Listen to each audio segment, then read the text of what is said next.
Before starting my conversation with the Nigerian people this hour, please permit me to share briefly the contents of an intriguing exchange between an African and an American on board a flight to Boston, United States. The white American said to the African, "Let's, for a moment, put our skin pigmentations, this black and white crap aside. Tell me, my friend, what is the difference between you and me?" Absolutely none, the American responds to his own question. Scientists in the Human Genome Project have proved that you and I are 99.9% the same. All white, Asian, Latino, and black people on this aircraft are the same. And yet I feel superior, he smiled. Every white person on this plane feels superior to a black person. The white guy who picks up garbage, the homeless white trash on drugs, feels superior to you no matter his status or education. That's not a nice thing to say. The African protested, but the American continued anyway. You see, poor and uneducated Africans are the most hardworking people on earth, said the American. I saw them in Lusaka markets and on the street of Nairobi selling merchandise. I saw them in villages toiling away. I saw women crushing stones to sell, and I wept. I said to myself, where are the African intellectuals? Are the African engineers so insensitive they cannot invent a simple stone crusher or a simple water filter to purify well water for those poor villages? Or sort out the drainage system to make biogas or reverse purification systems? Oh, are you telling me that after 37 years or more of independence, your university school of engineering has not produced a scientist or an engineer who can make simple small machines for mass usage? And you fly into Boston with me, and all of you Africans in the diaspora are just as lazy and apathetic to their country. You are here calling yourselves graduates, researchers, and scientists, and fast at articulating your credentials once asked. I'm a PhD, I'm a doctor, and so forth and so on.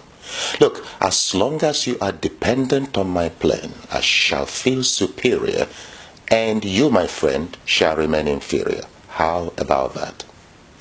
The African wept. Well, you who is watching me now, are you shocked, moved, or indifferent over this true story? Let me tell you. It is a persistent observation in Scripture that God seldom uses foreigners to liberate a nation or people in captivity. And it has never been with more than one person each time he decides to do so. Look, most times the liberation comes from a capable, concerned, and chosen citizen domiciled in a foreign land, a distance away from the country and people in bondage. Now, this principle or code is firmly active and verifiable in the present-day economic and leadership transformations of Singapore, Israel, Malaysia, Qatar, Russia, Dubai, and some African countries. Now, the reason is simple. Endemically corrupt and massively mismanaged nations and citizens in bondage like ours, yes, cannot be liberated by the same inhabitants or politicians infested with the same evil that holds the country and people bound. It is a proven fact. You check it yourself. Therefore, Nigeria cannot be an exception to this universal code for successful national liberation, freedom, peace, and prosperity. Meaning, Nigeria can never be successfully and swiftly liberated by the crop of recycled, non-value-adding, jobless, and endemically corrupt politicians on parade today in our country. No matter the origin, color, or name of the coalition they hide under. So don't be deceived. Don't be deceived. Be alert. Now, my fellow citizen, my name is Israel Nonyerim Davidson, a senior academic at the Newcastle Business School in the United Kingdom, one of the top 1% business schools in Europe. You see, like Nehemiah of the biblical firm, the social, political, and other events in our country have touched not only my heart, but conscience too. The whole world is in shock over the turn of events in our country. These have far-reaching implications, particularly in conditioning the world's view of Nigerians and the black race in general.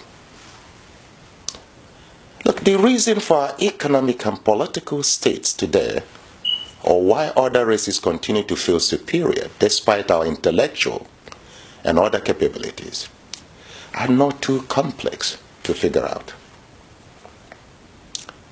For example, recently, Associate Professor Chono raised major concerns about the makeup of the Nigerian political arena and leadership. I quote, "In Nigeria, it is easier for dropouts, the incompetent, inexperienced, corrupt, and men of illegitimate and unmerited wealth to secure government appointments and political power." Unquote. Consequently, our politicians are acutely sick, S-I-C, meaning selfish, incompetent, and corrupt. A cocktail of these three evils delivers nothing but a failed state, Now watch this. For their incompetence, insensitivity to the plight of the average Nigerian, and lack of patriotism, they compensate themselves with extremely generous salaries and pension scheme beyond the reach of leaders of free and prosperous economies like the US, UK, China, Singapore, and Dubai. You remain silent, suffering and smiling. Why? Now let me give you some statistics that might shake you. In a recent statement in the Guardian News, ML Sanusi Lamido drew the attention of the nation to the outrageous salary scale of our legislators. I quote, "A senator receives 36 million naira monthly. At this rate, half the monthly salaries of all the 109 current senators will provide gainful employment to more than 21,000 Nigerians at a monthly salary of 90,000 naira each. A member of the House of Representatives receives 25 million naira monthly. Nigeria has 360 members in the House of Representatives. Half of their salaries can employ more than 48,000 Nigerians who can live comfortably at over 90,000 naira monthly." Unquote. Here's additional information. According to former Governor Peter Obi, I quote, "None of you knows what a governor earns. Quote me anywhere. It is something you can't imagine." Unquote. Look, in the current economic climate, this is not only daylight robbery, but also an unpardonable injustice that must be corrected urgently, with your help. You may have noticed recently how these politicians are wasting millions of naira and other currencies on marrying each other to protect their ruling class. Erection of churches, mosques, and worthless sculptures of foreign heads of state. They even have the audacity to televise these lavish weddings as though royalty or a national event. Though shocked and angry, you remain silent. Why? Other politicians are empowering their youth with goats, tea skills, and wheelbarrows, while leaders of Dubai, Saudi Arabia, and Kuwait are fortifying the future of generations through investment in education, technology, infrastructure, and tourism. Meanwhile, these same Nigerian politicians have their children in Europe and America empowered not with goats, tea skills, or wheelbarrows, but world-class education and proceeds of corruption. Wow, what a country. Now, though concerned, we only express our anger and frustration on social media. And the next day, it is business as usual. Meanwhile, Nigerian civil servants and pensioners remain unpaid for months. Educational institutions and hospitals are massively underfunded. And Nigerians are paying with their lives every day. The insensitivity of Nigerian politicians is beyond reason and boundaries. For example, in a recent press statement, President Obasanjo lamented, I quote, "And it is a sad symptom of insensitivity and callousness that some governors, a day after 73 victims were being buried in a mass grave in Benue State, without condolence, were jubilantly endorsing President Buhari for a second term. The timing was unfortunate," unquote. Yet we remain silent. In the meantime, corruption and lack of accountability continue unabated. For example, according to the federal government, Nigerian agencies comprising Department of Customs, Nigerian Ports Authority, and Federal Inland Revenue Services generated 3.9 trillion naira in 2017, in addition to 10 trillion naira from oil and gas. In the same period, crude oil price increased from $27 to $70 per barrel. Production increased from 800,000 barrels per day to 2 million per day, a 150% growth. In 2017, EFCC recovered more than 437 billion naira made up of foreign and local currencies. Now, as at the end of 2016 fiscal year, EFCC had recovered over 400 trillion naira loot. Yet, according to Pastor Tunde Bakri, if you really know the truth, how much we owe as a nation, you will cry for this and future generation. You will cry for yourself. PDP borrowed 6 trillion naira in 16 years. APC has borrowed 11 trillion naira in 3 years. Now, here is the irony. Here's the irony. Despite these colossal amounts, borrowed, recovered, or earned, our nation is unable to fund 8.6 trillion naira budget for 2018 without resorting to further borrowing. Yet, the Senate remains impotent. The House of Assembly is silent and sleeping. And the Nigerian people act hypnotized. What a people, what a nation. Do you still wonder why some races continue to feel superior? And their embassies and governments treat Nigerian citizens and government as assholes. Today, the corruption level in our country has degenerated to bizarre tales of rats, monkeys, and snakes, swallowing millions of naira. You have grass-cutting fraud in millions of naira, award of billions of dollar contracts without due process, and warehousing of money in different countries at different locations, all with no deterrent penalties. We remain silent and instead prefer to flood foreign embassies with visa applications for access to their homeland. Why? Why?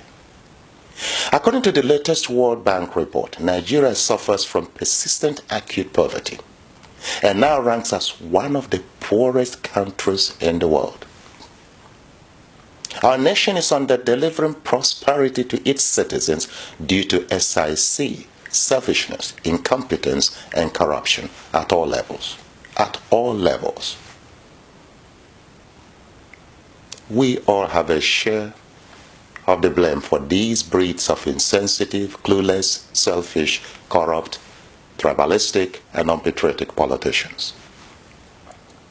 Shame on you. Shame on all of us. Shame on all of you in Nigeria. George Orwell once said, I quote, "Any people that elect corrupt politicians, impostors, thieves, and traitors are not victims but accomplices." Indeed so. Indeed so. Today, you and I are reaping the benefits of our short-sighted electoral decisions and therefore not a victim but an accomplice.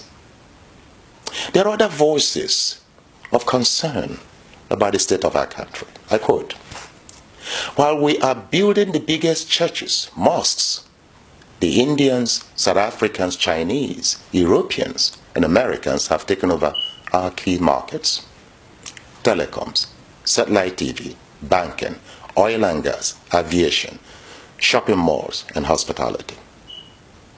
Ironically, despite our exploits in religions, we are a people with little godliness.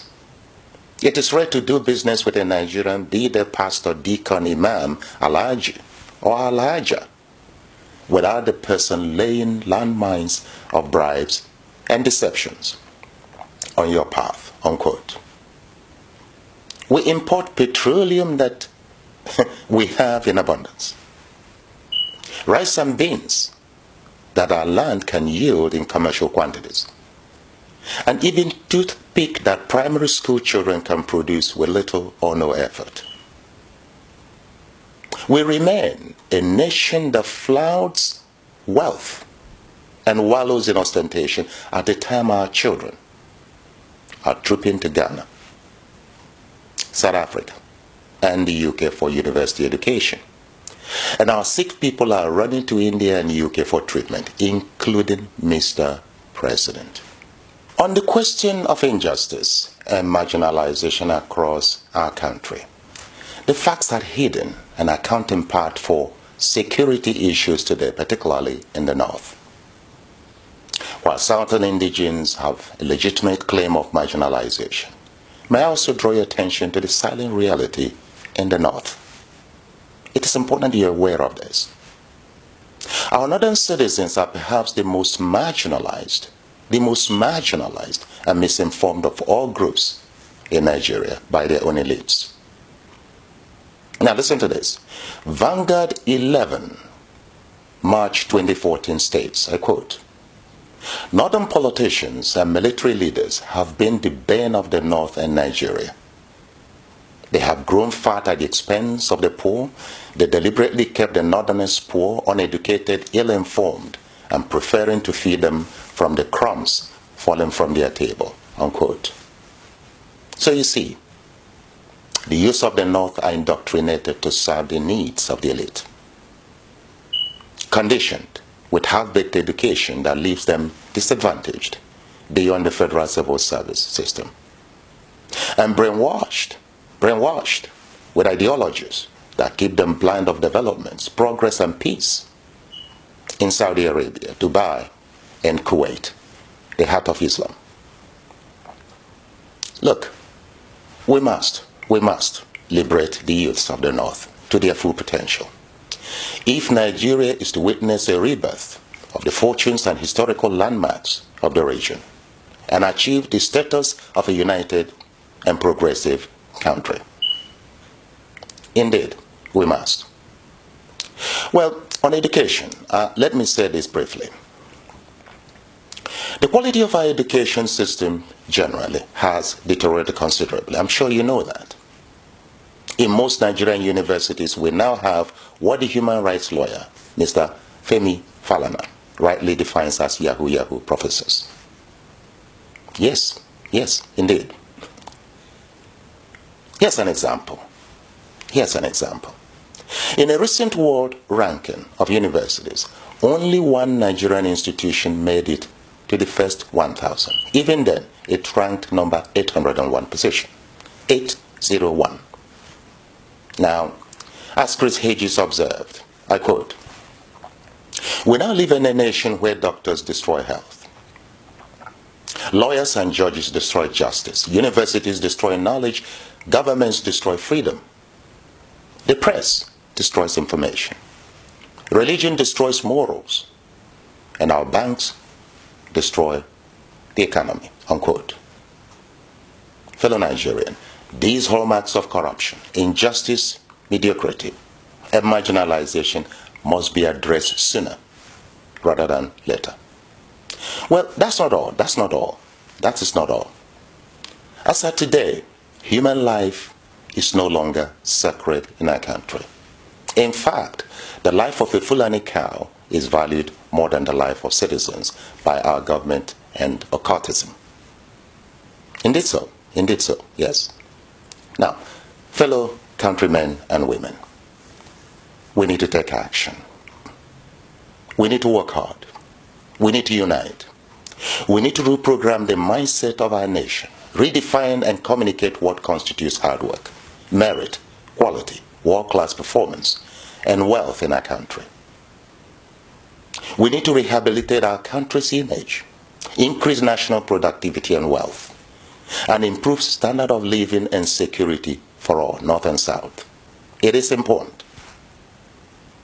We must restructure this nation to make it locally and internationally competitive, make it function better, more productive, more united, and economically, technologically, and militarily stronger.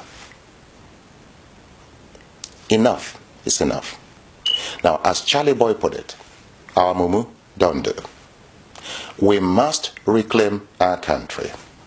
The handwriting is now on the wall. We must all agree now that a new era of hope is possible.